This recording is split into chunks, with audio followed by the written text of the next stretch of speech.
Photographer, आधी माझे photos काढ. नवरदेव नवरीच्या नंतर आधी माझे फोटोज काढ, मला काम आहे. पार्लरवाली कुठे? अजून आली नाही. ती माझी हेअरस्टाईल करायला सांगितली, तिला बोलली नवरीच्या आधी माझी हेअरस्टाईल कर, गेली तिकडे. काय बोलला काकू तुम्ही? नवरीपेक्षा हेवी झालंय. नवरीला कळायला पाहिजे ना ड्रेस कसा घ्यायचा लग्नात स्वतःच्या. माझ्याकडे बघतायत सगळे तर मी काय करू? चांगली दिसते बघताय. दादाला मी बोललेली काल रात्रीच की तुला नसेल तरी चालेल पण माझ्या सासूला आणि नवऱ्याला गादी आणि चादर लागते झोपायला. बोलत होती आता ते मला. कशाला बोलवलं तुझ्या भावाच्या लग्नात? आमची काढून घ्यायला बोलवले का? त्यांना सांग मुलाच्या बहिणीची हेअरस्टाईल बाकी आहे, टाइम लागेल. हा मग करून घ्या विधी माझ्याशिवाय. तसं पण काल आल्यापासून कुठे ना माझ्या सासूला, सासऱ्याला, मला, माझ्या नवऱ्याला कोणालाच मान नाहीये. बाकीच्यांसोबत बरोबर चाललंय यांचं. जानना पेहचान तू मेरा मेहमान. नाचू दे ना, नाचतायत ना, त्यांची मज्जा करतायत. आपली गरज नाही तिथे कशाला जायचं नाचायला वगैरे.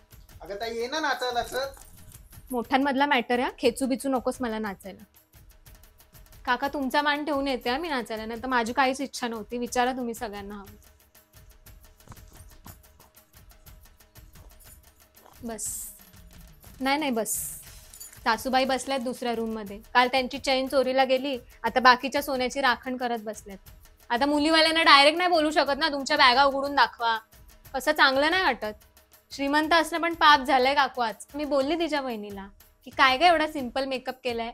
बोलते तिला तसाच आवडतो. म्हटलं पण तुम्ही पैसे कशाला दिले मेकअप वालीला एवढे? हा मेकअपच नव्हता करायला, तोंड धुवून उभं राहायचं ना फक्त. हो मी जेवली नाही, ते बाहेर गेलेत सासूबाईंना घेऊन जेवायला. त्यांच्या आवडीचा एक पण नाही ना पदार्थ. मेनू डिसाईड करताना आम्हाला विचारलंच नाही. आम्ही पण बोललो जाऊ दे आता, किती इंटरफेअर करणार ना करून.